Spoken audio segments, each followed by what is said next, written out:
Subscribe कीजिए defence squad channel को और बेल आइकन को दबाइए लेटेस्ट डिफेंस वीडियोस सबसे पहले देखने के लिए। हेलो डिफेंस लवर्स, स्वागत है आपका डिफेंस ज्ञान सीरीज के फ्रेश एपिसोड में। आज के एपिसोड में हम भारत की एक ऐसी स्पेशल फोर्स के बारे में बात करेंगे जिनके काम की तारीफ तो उनके दुश्मन भी करते हैं, और इस फोर्स ने ऐसे ऐसे मिशंस को अंजाम देके दिखाया है जो पहले कभी नामुमकिन से हुआ करते थे। हम बात कर रहे हैं इंडियन आर्मी की पैराशूट रेजिमेंट के अंदर आने वाली 9 पैरा एसएफ बटालियन के बारे में। और आज के एपिसोड में हम जानेंगे कि ये 9 पैरा एसएफ इतनी खास क्यों है। So without wasting any time, let's begin.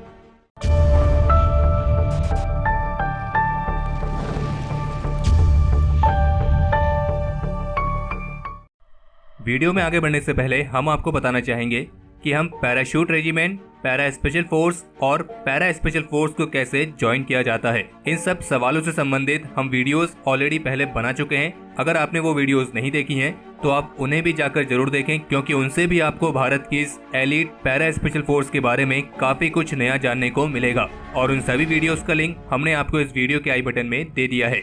तो चलिए अब आते हैं इस वीडियो के मेन टॉपिक पर, जो की है 9 पैरा एसएफ। 2016 में पैरा कमांडोज द्वारा पीओके में घुसकर जो सर्जिकल स्ट्राइक को अंजाम दिया गया था, उसके बारे में तो लगभग आप सभी जानते ही होंगे। लेकिन क्या आप जानते हैं कि ये पैरा कमांडोज की पहली सर्जिकल स्ट्राइक नहीं थी, जबकि असल में 1971 के भारत पाकिस्तान युद्ध में भी पैरा कमांडोज इस तरह की सर्जिकल स्ट्राइक को अंजाम दे चुके हैं, जिसमें पैरा कमांडोज की एक रेडिंग टीम ने पाकिस्तान के क्षेत्र में घुसकर पाकिस्तान की आर्टिलरी लोकेशंस को डिस्ट्रॉय कर दिया था। और यही पाकिस्तान के अंदर घुसकर पैरा कमांडोज द्वारा की गई सबसे पहली सर्जिकल स्ट्राइक भी मानी जाती है। और इस पहली सर्जिकल स्ट्राइक को अंजाम देने वाली फोर्स कोई और नहीं बल्कि पैरा स्पेशल फोर्स की यही 9 पैरा एसएफ बटालियन थी। और 9 पैरा एसएफ के इस ऑपरेशन को ऑपरेशन मंधोल के नाम से जाना जाता है। और इस ऑपरेशन मंधोल पर भी हम ऑलरेडी डिटेल वीडियो पहले बना चुके हैं, और उसका लिंक भी आपको इस वीडियो के डिस्क्रिप्शन में या फिर आई बटन में मिल जाएगा। और आपको बता दें कि जो ये ऑपरेशन मंधोल है, ये इंडियन मिलिट्री एकेडमी के सिलेबस का भी हिस्सा है। और 9 पैरा एसएफ ने अपने इस ऑपरेशन में दुश्मन को कितना बड़ा नुकसान पहुंचाया था, इसके बारे में जानकारी तब मिली थी जब पाकिस्तानी आर्मी ने सीज फायर के आदेश दे दिए थे, और उसके बाद ही मालूम पड़ा था कि इस ऑपरेशन मंधोल में पाकिस्तान को कितना बड़ा नुकसान पहुंचा था। और ये सारा नुकसान पहुंचाया था भारत की एलीट 9 पैरा एसएफ के कमांडोज ने। और 9 पैरा एसएफ की इस बेहतरीन ऑपरेशन की तारीफ तो युद्ध के बाद पाकिस्तान के एक मिलिट्री डेलीगेशन ने भी करी थी। और इस तरह का ऑपरेशन जिसमें दुश्मन के क्षेत्र में घुसकर रेड करनी है और उसके लोकेशंस को डिस्ट्रॉय करना है, ये इस ऑपरेशन से पहले कभी नामुमकिन सा लगता था। लेकिन 9 पैरा एसएफ ने इस नामुमकिन से लगने वाले मिशन को मुमकिन करके दिखाया। 9 para SF counter insurgency, counter terrorism और अनकन्वेंशनल वॉरफेयर के साथ साथ माउंटेन और हाई ऑल्टीट्यूड वॉरफेयर के लिए एक्सपर्ट मानी जाती है। और ये दुनिया भर की बेहतरीन स्पेशल फोर्सेस यूनिट्स के साथ जॉइंट एक्सरसाइजेस भी आयोजित करते रहते हैं, जिनमें ब्रिटेन की एसएएस और अमेरिका की ग्रीन बैरे और डेल्टा जैसी स्पेशल फोर्सेस आती हैं। और केवल इतना ही नहीं बल्कि भारत की जो मोस्ट सीक्रेटिव यूनिट मानी जाती है, जिसे हम स्पेशल ग्रुप के नाम से जानते हैं और कुछ लोग तो उसे घोस्ट रेजिमेंट भी कहते हैं, इस यूनिट में भी अधिकतर 9 पैरा एसएफ के कमांडोज को भर्ती किया जाता है। और केवल इतना ही नहीं बल्कि जम्मू कश्मीर में राष्ट्रीय राइफल्स की बटालियंस में अधिकतर 9 पैरा एसएफ के कमांडोज ये शामिल किए जाते हैं। और ये फोर्स खास करके पीओके और कश्मीर वैली में इंटेलिजेंस और मिलिट्री ऑपरेशंस को अंजाम देने के लिए फेमस है। और जबकि 1987 में श्रीलंका के ऑपरेशन पवन में 10 पैरा एसएफ के साथ 9 पैरा एसएफ के कमांडोज भी शामिल हुए थे। और इस ऑपरेशन में 9 पैरा एसएफ के 12 कमांडोज को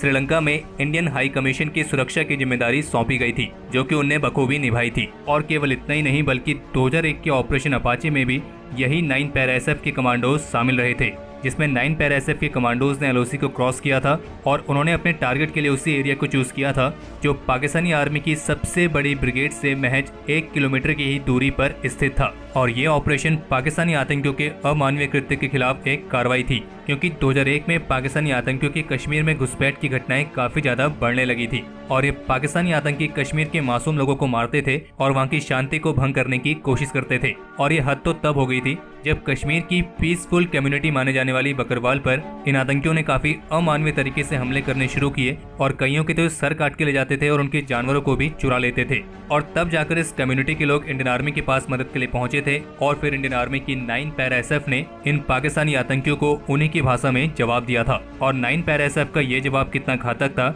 ये आप स्क्रीन पर जो इमेज आ रही है उसको देखकर अंदाजा लगा सकते हैं। और कहा जाता है कि यह ऑपरेशन इतना सीक्रेटिव था कि इसके बारे में जानकारी भारत सरकार को भी नहीं दी गई थी। और यह ऑपरेशन खास इसलिए भी था क्योंकि इस ऑपरेशन को बटालियन के कमांडिंग ऑफिसर ने खुद लीड किया था। हालांकि औपचारिक रूप से इस ऑपरेशन को कभी भी सार्वजनिक तौर पर सामने नहीं लाया गया, लेकिन कहा जाता है कि ऑपरेशन अपाचे कश्मीर में शांति स्थापित करने वाले मेजर ऑपरेशंस में से एक है। और 9 पैरा एसएफ की काबिलियत का अंदाजा आप इसी बात से लगा सकते हैं कि उन्होंने अपने टारगेट के लिए जानबूझकर उस एरिया को चुना था जो कि पाकिस्तानी आर्मी की सबसे बड़ी ब्रिगेड के पास था। यानी कि पाकिस्तानी आर्मी वहां से बेहद ही करीब होने के बावजूद भी 9 पैरा एसएफ के कमांडोज का कुछ भी नहीं बिगाड़ सकी थी। और बाकी 2016 के सर्जिकल स्ट्राइक में पुंछ जिले में प्रवेश करने वाली टीम 9 पैरा एसएफ की थी। और जबकि कई सारे लोग 9 पैरा एसएफ को घोस्ट ऑपरेटर के नाम से भी जानते हैं। और ऐसा इसलिए है क्योंकि कश्मीर में अपने ऑपरेशंस के दौरान इस स्पेशल फोर्स के कमांडोज जो अपनी वेशभूषा है उसे वहाँ के स्थानीय लोगों की तरह ही करके रखते हैं ताकि वो वहाँ के लोगों के साथ आसानी से मिलजुल सकें। और इनके ऑपरेशंस कुछ ऐसे होते हैं कि दुश्मन को उसकी भनक लगने से पहले ही ये अपने ऑपरेशंस को अंजाम दे चुके होते हैं। और ये 9 para special force captain Tushar Mahajan, lance Naik Mohan Nath Goswami और लांस नायक ओम प्रकाश जैसे बेहतरीन योद्धा हमें दे चुकी है। और इस 9 पैरा एसएफ ने भारत की सबसे टफेस्ट स्पेशल फोर्स बटालियन की रेपुटेशन भी हासिल की है। और जैसे कि हमने कहा कि जो ये 9 पैरा एसएफ है ये मुख्य रूप से अनकन्वेंशनल वॉरफेयर में शामिल रहती है। यानी कि ये आमने सामने की लड़ाई में नहीं रहते हैं, बल्कि इनके लिए बेहद ही खास तरह के ऑपरेशन होते हैं। जैसे कि कश्मीर वैली में किसी आबादी वाले क्षेत्र में आतंकियों की घुसपैठ होने से रोकना, या फिर कश्मीर के अंदर आतंकियों को उनका कोई ऑपरेशन बेस स्थापित करने से रोकना। यानी कि इस स्पेशल फोर्स का टास्क ऐसी जगहों पर होता है जहां पर ऐसा नहीं है कि आप अपनी गन्स या फिर सीधा बॉम्ब फेंक कर ही उन आतंकियों को खत्म कर दें, क्योंकि वो आतंकी किसी आबादी वाले क्षेत्र में है। तो ऐसे में 9 पैरा कमांडोज को ये ध्यान रखना होता है कि ये ऑपरेशन बेहद ही प्रिसाइज और कैलकुलेटेड होना चाहिए ताकि कोई भी कोलेटरल डैमेज ना हो और किसी भी सिविलियन की जान ना जाए। कश्मीर में तो ये 9 पैरा एसएफ के कमांडोज एक कांस्टेंट स्टेट ऑफ बैटल में रहते हैं।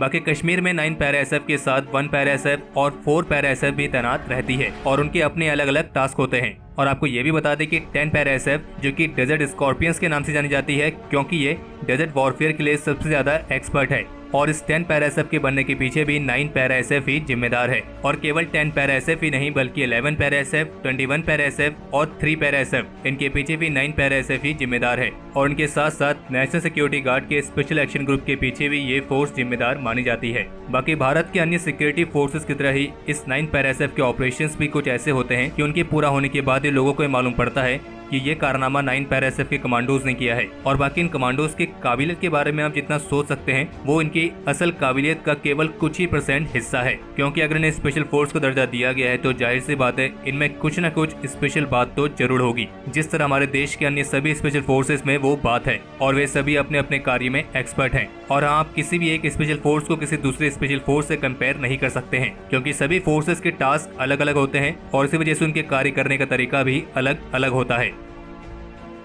तो हमारे आज के इस एपिसोड के लिए इतना ही।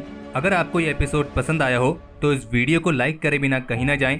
और साथ ही अगर आपने हमारे डिस्कॉर्ड सर्वर को अभी तक ज्वाइन नहीं किया है तो उसे भी जाकर ज्वाइन जरूर करें, क्योंकि हमारे इस डिस्कॉर्ड सर्वर पर आपको इंडिया डिफेंस रिलेटेड कई अलग अलग जानकारियां मिलती रहती हैं। और करीब 3000 के आसपास डिफेंस लवर्स हमारे सर्वर का हिस्सा बन चुके हैं। और इस सर्वर पर हमने क्विज़ करानी भी शुरू कर दी है और इन क्विज़ के जो भी टॉप 3 विनर्स होंगे उन्हें हम अपने डिफेंस अपडेट्स में शाउट आउट भी देंगे। और जल्द ही हम इस सर्वर पर एक Q&A भी आयोजित करने वाले हैं जिसपे आप हमसे डायरेक्टली बात कर सकेंगे। तो बिना किसी देरी के इस सर्वर को अभी ज्वाइन करें और इस डिस्कॉर्ड सर्वर का लिंक आपको इस वीडियो के डिस्क्रिप्शन में हमने दे दिया है। बाकी अगर आप में से कोई डिफेंस लवर ऐसा है जिन्होंने अभी तक इस चैनल को सब्सक्राइब नहीं किया है तो उन सभी अनुरोध है कि इस चैनल को सब्सक्राइब करना ना भूलें।